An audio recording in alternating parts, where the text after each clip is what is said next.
The Higher Ed Demand Gen podcast, helping higher education marketing leaders share knowledge about learning, strategies, and tactics that are relevant today. See what you can learn today by listening to one of our episodes. Hello, everyone. Welcome to today's Higher Ed Demand Gen video podcast hosted by Concept 3D. Concept 3D has served the higher education community for over a decade with our award-winning interactive maps and virtual tours. Improve your campus communications, engagement, and recruitment with our powerful location-based virtual experience solutions. My name is Shiro, and I will be your host today. I'm a demand generation marketer at Concept 3D, and I'm currently speaking from my home in Silverthorne, Colorado. Today, I am super excited to have Adam Stoltz. He is the Director of Enrollment Marketing at the University of Idaho. Adam is a higher ed leader with a plethora of experience in enrollment management and the higher ed industry as a whole. I know he's been in and out of higher ed industry, but it's been really close to it his whole life. And outside of work, he loves to go travel, get outdoors, and go skiing. And in fact, I think he just got back from a nice trip in June as well. Adam, thanks for joining us today. Sure. Thank you for having me today. We're really excited to have a chance to talk and have a great time talking about higher education and what's going on out in the world. Love it. And I love to ask our guest speakers with a quick fun fact to start things off. Yeah, I think the quick fun fact about me, I'm a two-time holder of a Guinness World Record for world's longest baseball game.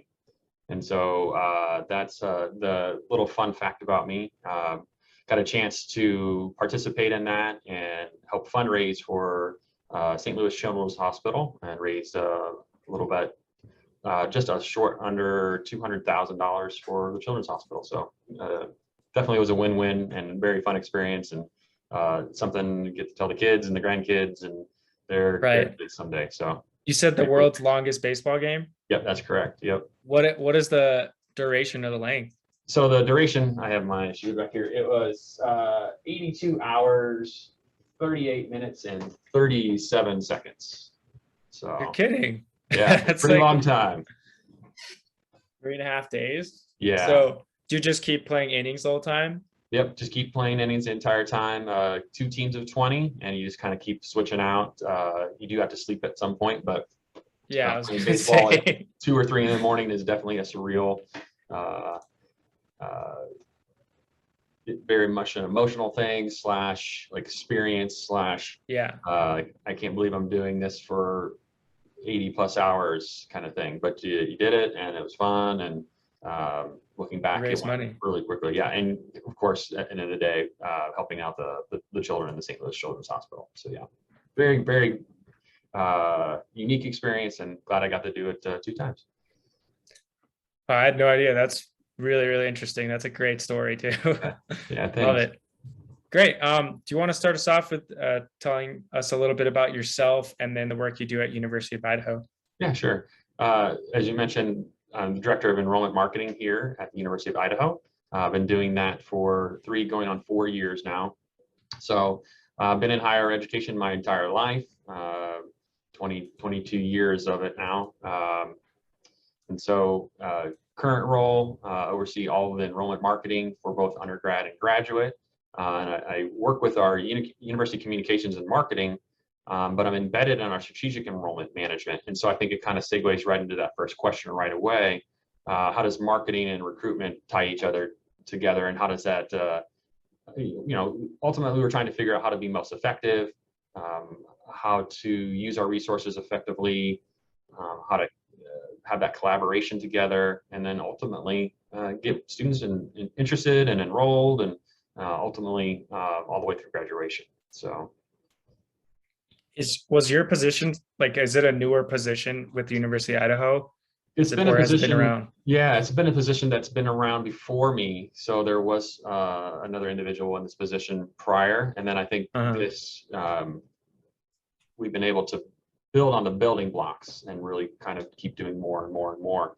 And part of that is working through our technology aspect, finding more people to collaborate with.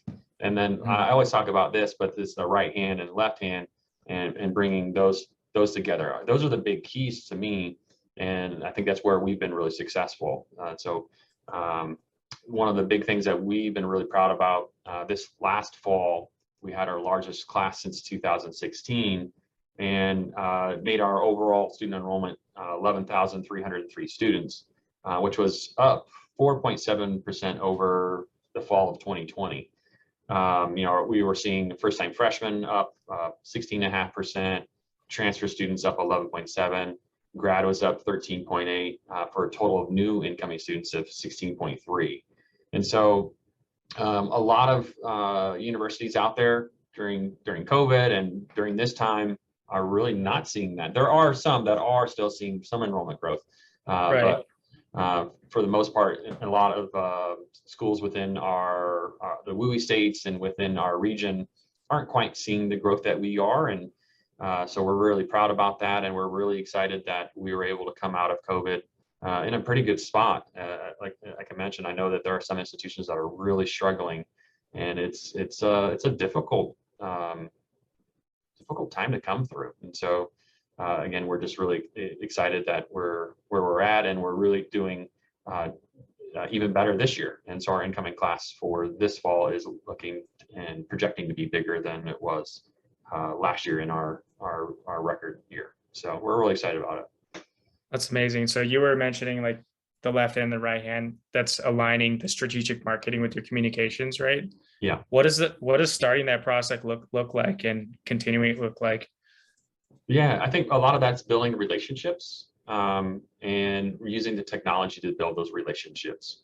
That was definitely a struggle during COVID. However, one of the things that I'm really proud about, especially within the enrollment marketing team, is right when COVID was starting to hit just a few years ago, we anticipated that it was going to be bigger and that it was going to be something that we had to really adjust to. It wasn't going to be just a week or two thing.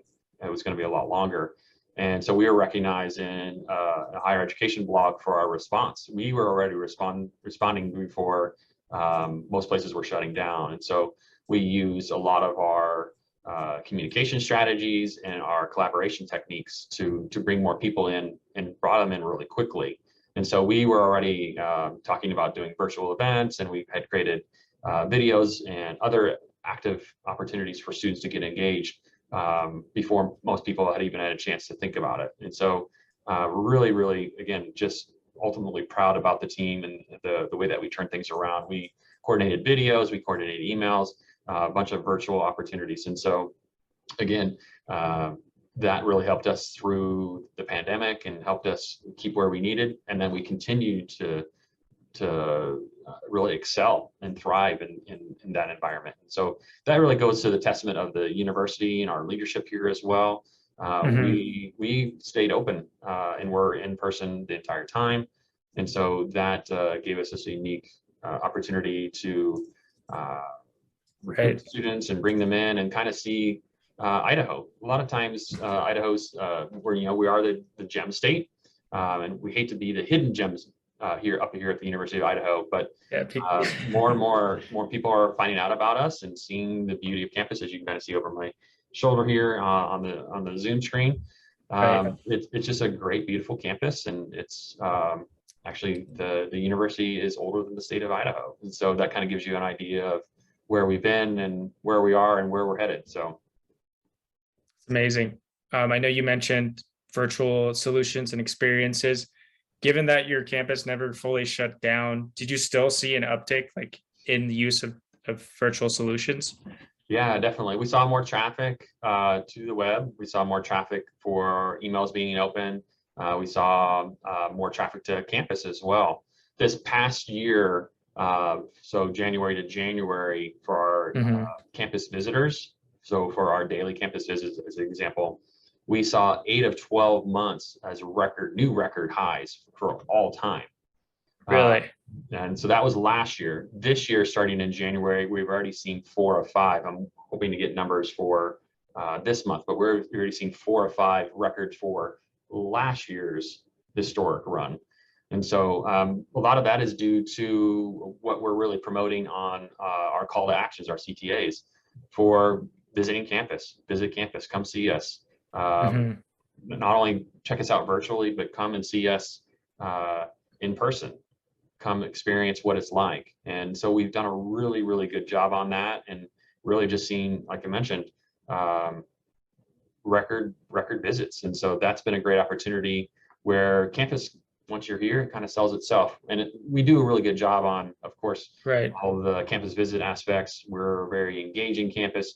We're also to me, where we're that sweet spot where, we're a research institution. We're the land grant of the state of Idaho. And so you have a lot of different opportunities to get involved and get engaged, but we're also not an extremely large campus where, like I mentioned, we're just a little over 11,000 students now. So it's kind of that like sweet spot of, well, I can do a lot, but I'm not lost in a crowd of 500 or 600 in a classroom type of thing. And so I think that provides a really great experience. And I think since we were in person and we continue to do so, students are really looking for that personalized attention and that opportunity to get involved. And that's where students can do that here at University of Idaho.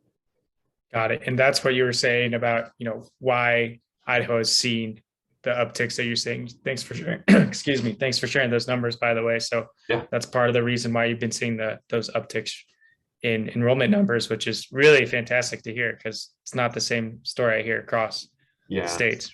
Yeah. And again, I think that collaboration piece really, really was important. Like I said, right at the beginning of COVID, we got everybody together, and that was different colleges to Residence Life to financial aid to everyone and anyone you can think of. And we were helping them communicate and help kind of take the next steps. I guess the silver lining in that is we, at that particular point in time, we had adopted a newer CRM, and we implemented Slate in December of 2019. And so we were steadily moving forward as we wanted to. But COVID kind of, like I said, the silver lining of it was kind of forced people to get into Slate a little bit more and to get more engaged. And so we've taken that opportunity, and we've done a lot more work with different areas of campus in the CRM. So every single college is actively recruiting and marketing in collaboration with my area within Slate, and getting more and more students to come and visit. And we're also documenting what we're doing a lot better. We're communicating.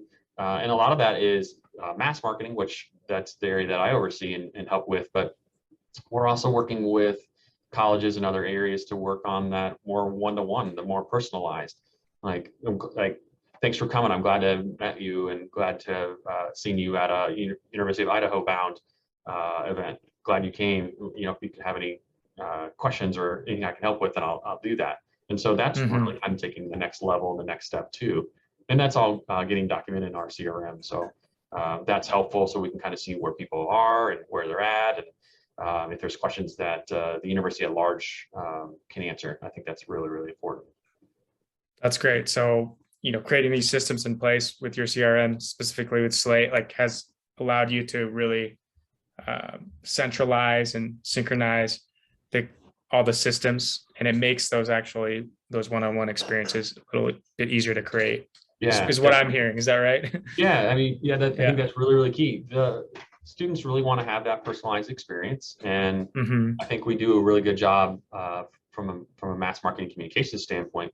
But at the same time, it's all about the relationships. And a school our size, where you have a lot of opportunities to do things, but you're also just not another number, I think that's really important, and that feels good as a student. And so we really want our students that are looking to come here, that they have this opportunity to do all these great, wonderful things. You can study abroad, you can go do research, you can go, hundreds of clubs that you can get involved in.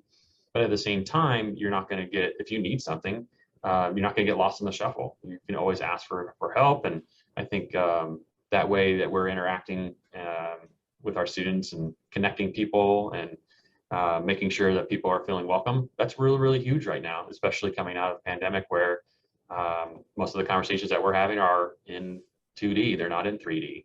And so that 3D experience, being in person is really huge, and again, has really helped us in our enrollment. Right. I know in our previous conversation, you mentioned, there's some potential influx coming from other states as well. Yeah.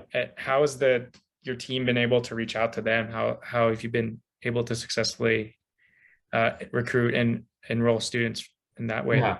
So we do it a couple of different ways. Again, it kind of comes back to the recruitment aspect, but also the marketing aspect. And so we do have recruitment staff that live in the state of California. We have 2 recruiters there. We also have 1 in Washington, 1 in Oregon, and 1 in Colorado. And so with that, we're able to capitalize on a lot of the WUI states, or the Western undergraduate Right. states. And so we're doing that on, where recruiters can go and meet students at the high schools and things like that. But we're also doing particular campaigns around different states and different areas to help create awareness and create that brand identity with students. And so it's kind of a twofold plan where we're introducing students to the state of Idaho, letting them know it's not just what you might perceive about Idaho, that there's a beautiful campus here, there's a lot to do, it's affordable. We really had focused this past year. We've been, speaking of 2-time record holders, we're the #1 best value 2 times in a row, 2 years in a row for US News. And so I think students are really realizing that they can leave the WUI states that they're in and come to Idaho and get top education, affordable education, and not graduate with a lot of debt and have a new experience.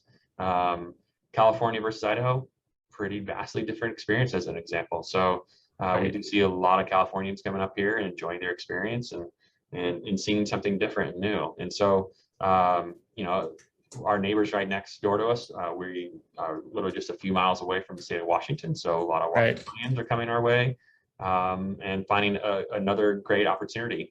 Again, that perfect size where 11,000 students and just all the different vast experiences that you can get involved in, and people are realizing that, and we're promoting that, and our recruiters are out talking about it and having those conversations, and people get excited about it. They come and visit, and they're coming and visiting in waves, and so it's been a good opportunity for us to capitalize on all of that. That's amazing. Switching gears just a little bit. I know you were I was learning a lot from you on our last call, because you were sending me all these links, and you're talking about this big topic, which is the potential enrollment cliff coming in a few years. Do you have any advice on how schools can set themselves up for success there? Yeah, it's a tough one, because we know that it's been coming, and it's been coming for a little while. What's making it even more difficult is I think students are starting to really think about the value of what they're getting and the cost of college and things like that. So what we've been doing here, as an example, well, one of many things, but we've been really trying to proactively recruit and reach out to students earlier and earlier. As that land grant institution, that's kind of our mission to educate the students within the state. And so, as an example, we've been going out and meeting with middle school, junior high students, and talking about the value of education, really agnostic to not just the University of Idaho as an example, but just thinking about education and what's the value there. Not only for a return on investment, there's a lot of stats and figures basically talking about less likely to not be unemployed, to stats about where you'll make $1 million more over your lifetime, things like that. Those are important, and those are great things to talk about, but there's more to being educated as a person and as an individual. And so we talk about those things, we talk about the importance of all those things, and we try to talk about the opportunities that students can have and what it takes to go to college and things like that. But reaching out earlier and earlier and having those conversations, we're in one of the most fertile lands within the country, in the Palouse. And so we have all the farm lands out here, and we're growing wheat and other different things.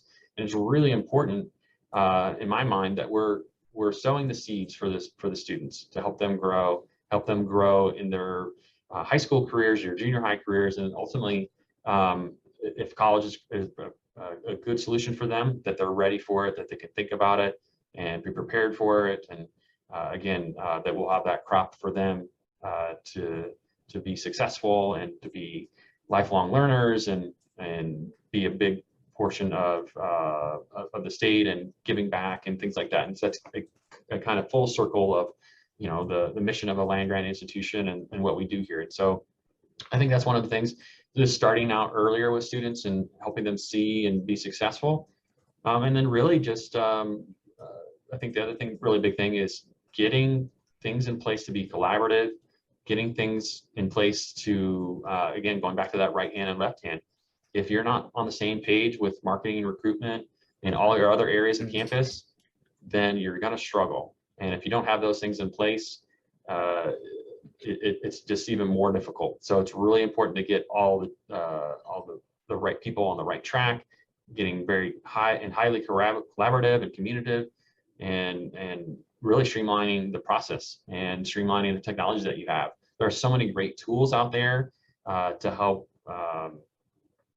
with recruitment efforts and marketing efforts.